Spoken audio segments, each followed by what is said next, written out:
Brought to you by L&M, the modern cigarette that lets you get full, exciting flavor through the modern miracle of the pure white Miracle Tip. Live modern. Smoke L&M.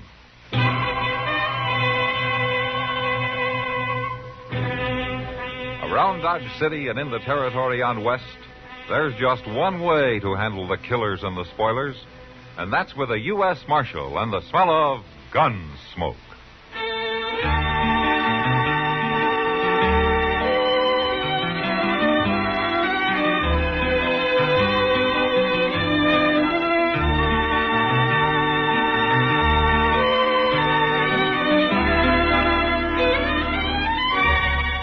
Gunsmoke, starring William Conrad. The story of the violence that moved west with young America. And the story of a man who moved with it. I'm that man. Matt Dillon, United States Marshal.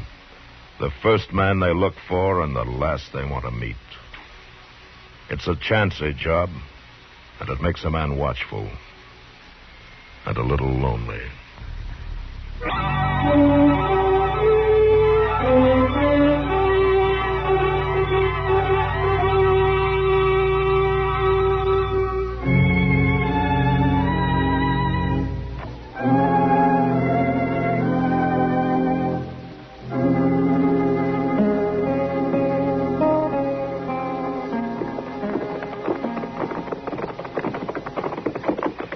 That doggone jail looks like home tonight, Mr. Dillon. It's been a long ride. Get a fire going and some coffee started, will you, Chester? I'll unsaddle the horses. Yes, sir. What? It's Tover, Matt. Van Tover. Oh, hello, Van. I didn't recognize you there in the dark. I've been waiting for you, Matt. I wanted to talk to you. Well? Alone, if it's all the same. No offense, Chester. You old none took, Mr. Tover. I was just going on in and make some coffee anyhow.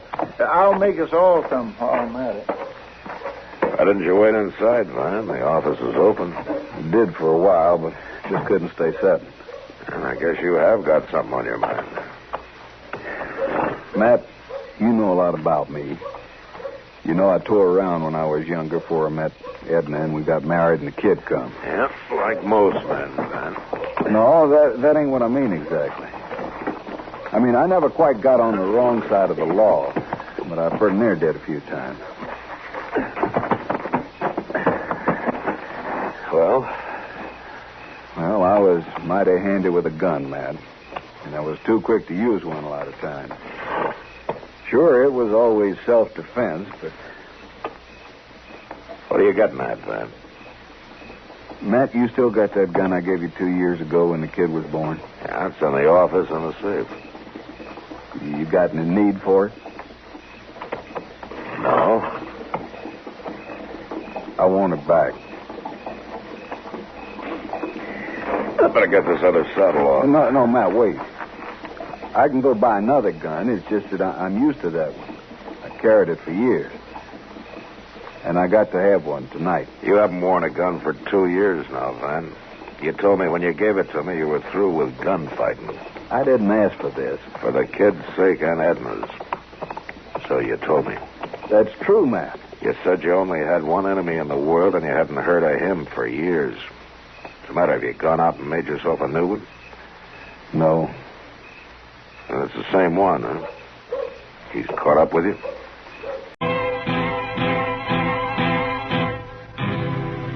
Gun. Fight over a girl, nobody. She didn't even count. I just fought easy in them days was all. Yeah, sure. This fella drawed on me, and I put a bullet through his leg. He was still laid up with it when I rode out of town. And he swore he'd find me and kill me. I didn't pay it much mind. We all talk big when we're young, you know. I know. He rode into Dodge today. He's been asking for me. Uh-huh. What's his name? Largo Greeland. He's a big fella. He's built like a bull. Always wears 2 guns, and he can shoot with either hand. Van, does your shoulder still bother you, son? What's that got to do with it? Look, you might as well have given me that gun 4 years ago when that horse fell and rolled on you. Now, you get mixed up in something like this with that bad shoulder, and you'll be dead before you even get your gun clear of the leather. You must be out of your head. You think I want to meet Largo? You sure act like it. He's come after me. 12 years he's been looking. That's a lot of hate, Matt. And if I don't call him here in town, he'll come on out to the ranch. I got Ed and the kid to think of. All right, then think of him. Stay out of this and leave it to me. You think I wouldn't like to? Matt, I'm scared. I know what I'm up against, and I'm scared to death. Then get out of town. Stay clear of him and let me handle it. It's not your fight, Matt. It might be. Well, ain't no use arguing about it. If it's all right with you, I'll take my gun and not bother you no more. Why don't you use your head, Van? You haven't got a chance. I want the gun, Matt. I want it now. All right. Come on.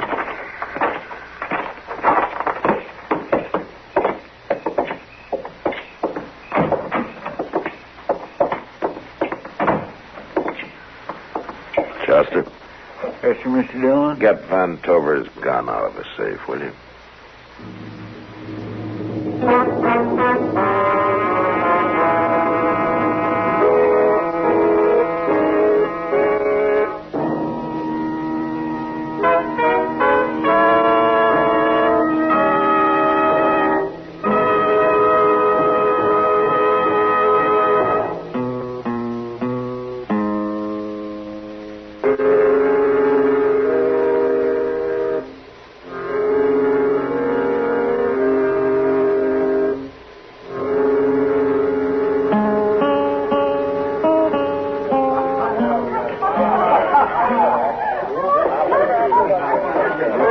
Matt, I give up.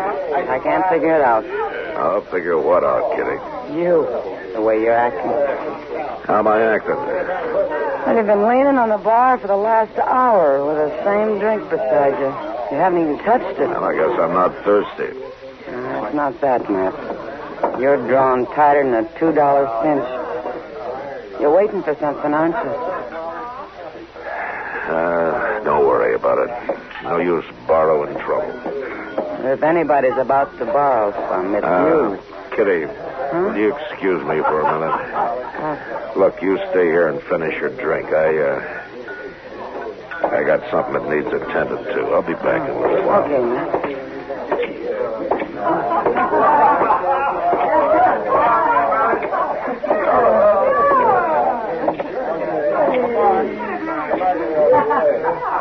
Is your name Largo Greeland?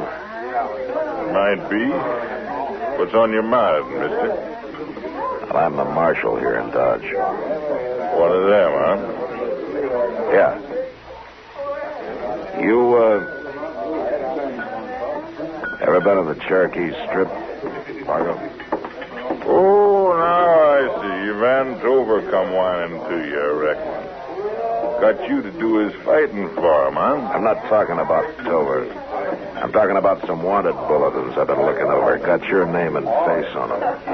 You don't say. One of them's for murder down on the Cherokee Strip. Man must have changed some. Spook's easier, for one thing. Hollers for his hit. Forget about Van. That's kind of a hard thing to do, Marshal, when you've looked for a man 12 years and finally found him. Understand he's staked out over by the stock pens. Got cover at the sides and behind. Sure looks like he ain't running no chances. But I can wait. Let him sweat some. He can't stay there forever. You're under arrest for murder, Largo. Now, I'd like to blood you, Marshal. But I got other business in town. Not now, you haven't. Oh, I ain't gonna draw on you. More'n likely you got a man somewhere behind me. No, I ain't gonna draw on you.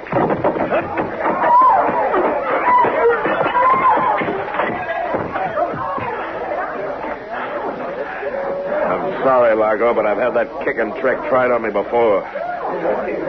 Now, get up on your feet. Now, come on, mister. We're going to jail.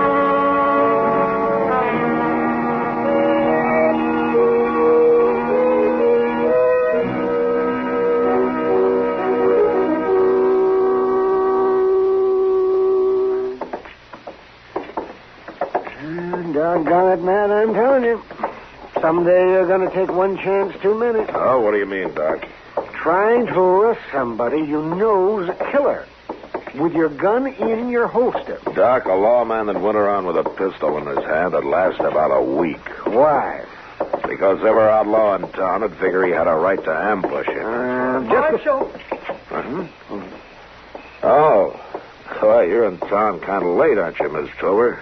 Marshal, where's Van? Oh, I don't know. Around town somewhere, I guess. Now, Doc, you know Miss Tober, don't you? Oh, do I? And of course I know. Who do you think delivered that baby of hers? How are you, Edna? Marshal, who's Van going to fight?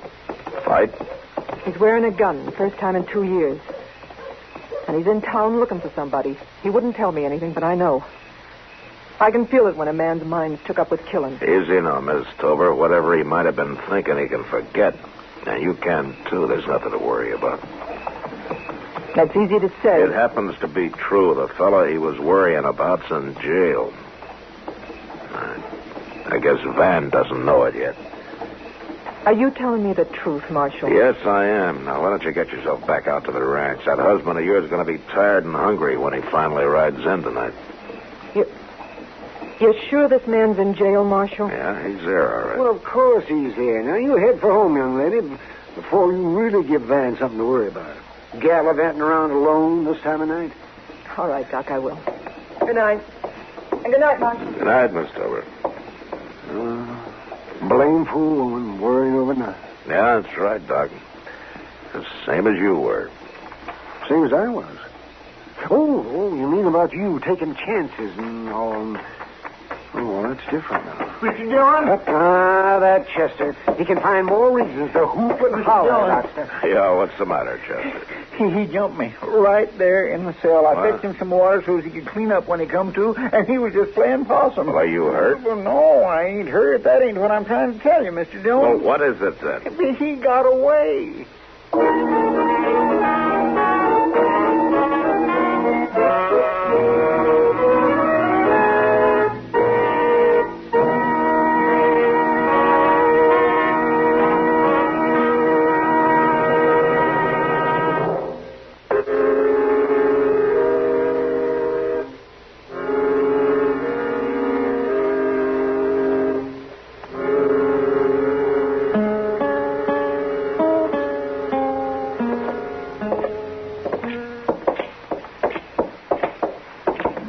Golly, he sure didn't waste no time making himself scarce, Mr. Dillon. No, he sure didn't. Doc, any sign of him around the railroad depot? No, not a whisper, man. Quiet as a tomb over there. And I didn't see Van Tover either. Yeah. We got to find one of them before they find each other. Well, it's just possible that he pulled stakes and lit out, man. Not after 12 years looking for Tover. He's still around somewhere. Well, you had him locked up in jail. Oh, Mr. Dillon, I just don't know how it happened. He just fooled me, though. Just you're probably thinking about women. They're always fooling you, too. Now, you look here, Doc. Forget it, Chester. We all get taken that once in a while. No, I just don't know how he tricked me like Well, that. never mind. It's done now. The thing to do is to find him. He hasn't had time to get very far. Mr. Dillon. What? Yeah, over here, Miles. Wonder what old Miles is doing out this time of night. He's probably trying to peddle something, make another 5 cents profit so he can sleep better. I heard that, Doc. I heard what you were saying behind my back. There isn't anything I wouldn't say to your front, you old skinflint. What's on your mind, Miles? Matthew, there's something mighty funny going on. How's that so? I just came past the livery stable. Mrs. Tover started to drive out, and some fella jumped into the buggy with her. What? Aye, there was a big fella, built like a bull. He made her turn around and go back into the stable. And it looks like we've found Largo. Come on, let's go.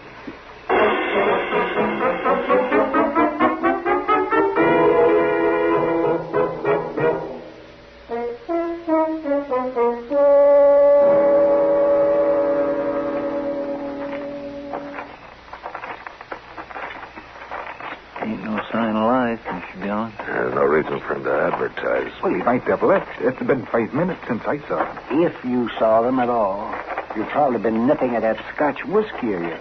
One of these days, Doc, you'll go too far. Look up. Well, guess he ain't left yet after all. Largo! Come on out of there with your hands up. Me and the lady's too comfortable, Marshal. Why don't you come and join us? Let her come out alone and you won't get hurt. I don't figure to get hurt. That's why she's with me. Matt, what's going on? You got Largo cornered in there. I heard a shot. Go find her husband, Marshal. Tell him if he hurries, she might still be breathing. Marshal, no. Matt, that's Edna. Don't let that Largo's go. got Edna in there. Dirty. Wait a minute, man. It won't help her any to walk out there and get yourself killed. There's no use arguing, Matt. No, I guess you're right. There isn't any use arguing. Doc, take care of him, will you? Chester, get his gun. And see if you can hold Largo's attention. Fire a couple of shots. I'm going to try to slip in the back. Okay, Mr. Dillon. Hey, let me have his gun, Doc. All right. Largo, you ain't got a chance. Throw your gun out and walk out of there with your hands up for me, and Mr. Dillon comes in after you. Come on if you feel lucky. You think we don't mean business, Largo? That convince you any? You better be careful, boys. You're scaring the lady. Me and Mr. Dillon will give you just 2 minutes before we rush you. You know where to find me. Come on, I'll pick you off one at a time. Right after I shoot the lady, of course. Please, let me go. I don't know who you are, but please. Shut up before you get me mad. Don't move, Largo. Marshal. Well, sneaked in the back way, like any ordinary polecat. Don't turn around, Largo. Just drop that gun. Sorry, Marshal. A man waits 12 years for something. It ain't easy for him to just give up and quit. You had all the chance you're going to get, Largo. You move that gun 1 inch toward Miss Tober, and it's the last move you'll ever make. Has to be a last move sometime, Marshal. So I reckon it might as well be now.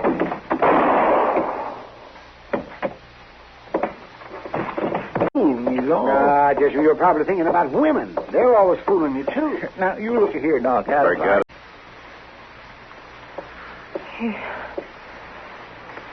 He's dead. Yeah. Yeah, he's dead. Oh, Marshal. You all right, Mr. Dillon? Yeah, I'm all right, Chester. Get her out of here, will you? Take her to Van. He'll want to know that she's safe. That's right, will. Everything's all right now, Miss Tober. You just come along with me now. There we are.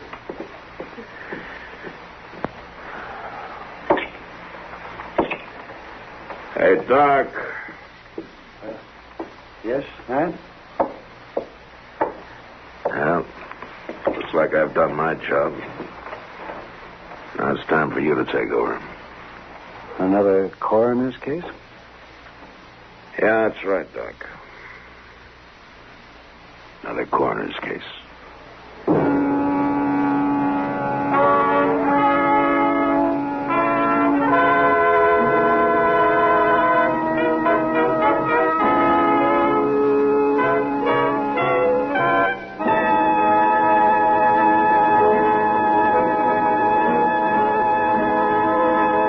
You know, there are many kinds of horses on the frontier.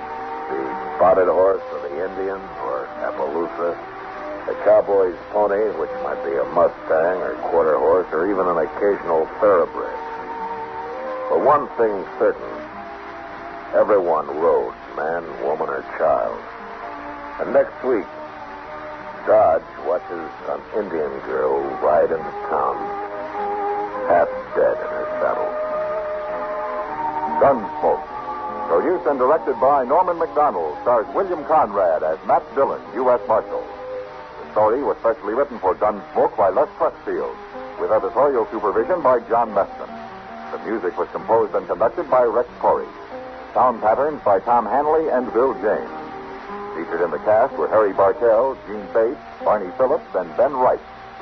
Parley Baer is Chester, Howard McNear is Doc, and Georgia Ellis as Kitty. Our thanks to TV Radio Mirror and to you, our listening audience, for selecting Gunsmoke as the best Western program on radio for the third consecutive year. We are also pleased and proud to announce that William Conrad was selected as the best Western star. The results of this annual poll appear in the current issue of TV Radio Mirror. Join us again next week for another story on Gunsmoke. This is the CBS Radio Network.